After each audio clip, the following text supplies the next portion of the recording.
Hello, আসসালামু আলাইকুম viewers. আরও একটি নতুন ভিডিও নিয়ে আপনাদের সামনে উপস্থিত হলাম। আজকের ভিডিওতে মূলত আমি আলোচনা করব মুরগির বাচ্চার গাম্বুরা রোগ হওয়ার প্রধান কারণ কী এবং এ রোগ যেন না হয় সেক্ষেত্রে আপনাদের কি করণীয়।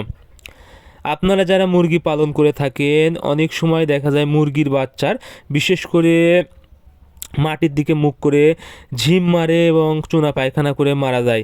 সেক্ষেত্রে আপনাদেরকে বুঝতে হবে মুরগির বাচ্চার গাম্বুরা রোগ হয়েছে এবং এই মুরগির বাচ্চার জন্য গাম্বুরা রোগ কিন্তু অনেক মারাত্মক একটি রোগ। এই রোগ হলে কিন্তু একসাথে অনেকগুলো মুরগির বাচ্চা মারা যেতে পারে। যেহেতু এই রোগটা মূলত 11 দিন বয়সের পর থেকে 30 থেকে 35 দিন বয়সের মধ্যে হয়ে থাকে, সেই সময় অবশ্যই মুরগি বাচ্চা অবস্থায় থাকে এবং এই বাচ্চা অবস্থায় হওয়ার কারণে মুরগির বাচ্চা একসাথে অনেকগুলো মারা যাওয়ার সম্ভাবনা থাকে। এই জন্য এই গাম্বুরা রোগ যেন মুরগির বাচ্চা না হয় সেদিকে অবশ্যই আপনাদেরকে লক্ষ্য রাখতে হবে। এখন গাম্বুরা রোগ হওয়ার প্রধান কারণ কি? গাম্বুরা রোগ হওয়ার প্রধান কারণ আপনারা যদি মুরগি রাখার জায়গা পরিষ্কার না হয়, অর্থাৎ কোনোভাবে গ্যাস বা গন্ধ যদি হয়, ভেজা বা স্যাঁতসেঁতে হয়, সেক্ষেত্রে কিন্তু গাম্বুরা রোগ হওয়ার সম্ভাবনা সব থেকে বেশি থাকে। এই জন্য মুরগির বাচ্চার যেন গাম্বুরা রোগ না হয় সেক্ষেত্রে অবশ্যই আপনারা নিয়মিত তুষ পরিবর্তন করে দিবেন এবং জায়গাটা যেন কোনোভাবে ভেজা বা স্যাঁতসেঁতে না হয় সেদিকে খেয়াল রাখবেন এবং মুরগি রাখার জায়গা বা খামারে যেন পর্যাপ্ত পরিমাণ আলো বাতাস প্রবেশ করতে পারে সেদিকে অবশ্যই খেয়াল রাখবেন। আশা করি তাহলে আপনাদের মুরগির বাচ্চার গাম্বুরা রোগটা আর হবে না। এবং গাম্বুরা রোগ থেকে রক্ষা করার আরেকটি প্রধান কাজ, সেটা হলো আপনারা অবশ্যই 11 দিন বয়সে একটা গাম্বুরার ভ্যাকসিন করে নেবেন এবং 18 দিন বয়সে আরেকটি গাম্বুরার ভ্যাকসিন করে নেবেন। আপনারা যদি এই দুইটা গাম্বুরার ভ্যাকসিন করে নিতে পারেন, আশা করি আপনাদের মুরগির গাম্বুরা রোগ হওয়ার সম্ভাবনা অনেক কম থাকবে, এমনকি নাও হতে পারে।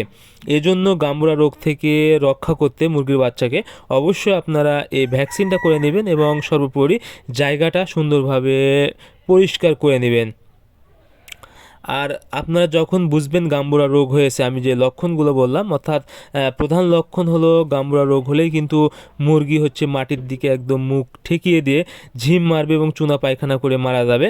এতে কিন্তু আপনাদের অবশ্যই তাৎক্ষণিক চিকিৎসা নিতে হবে এবং ওষুধ হিসেবে আপনারা ব্যবহার করবেন লিভোফ্লক্সিসিন, অর্থাৎ লিভোম্যাক্স অথবা লিভোকজিন, যে কোনো কোম্পানির লিভোফ্লক্সিসিন গ্রুপের ওষুধ 1 মিলি 1 লিটার পানিতে, সাথে ব্যবহার করবেন নিওমাইসিন সালফেট অর্থাৎ নিয়োগজেল 70 অথবা নিওভেট 70, অর্থাৎ যে কোনো ভালো কোম্পানির নিওমাইসিন সালফেট 1 গ্রাম 1 লিটার পানিতে। এই লিভোফ্লক্সিসিন এবং নিওমাইসিন সালফেট এই ওষুধ যদি আপনারা মিক্সার করে 3 থেকে 4 দিন ব্যবহার করতে পারেন, আশা করি আপনাদের মুরগি একদম সুস্থ হয়ে যাবে। এবং দুপুরবেলা আপনারা আখের গুড় ব্যবহার করবেন যদি এরকম লক্ষণ প্রকাশ পায়। আখের গুড় কিন্তু অনেক ভালো কাজ করে এবং মুরগি সহজে ওষুধের পানি খেতে পারে। যদি আপনাদের এরকম লক্ষণ প্রকাশ পায়, অবশ্যই আপনারা এই ওষুধগুলো ব্যবহার করে মুরগিকে সুস্থ করবেন। সো আজকের ভিডিও এ পর্যন্তই। আপনারা আমাদের পরবর্তী ভিডিও পেতে অবশ্যই চ্যানেলটি সাবস্ক্রাইব করবেন। ধন্যবাদ সবাইকে। আল্লাহ হাফেজ।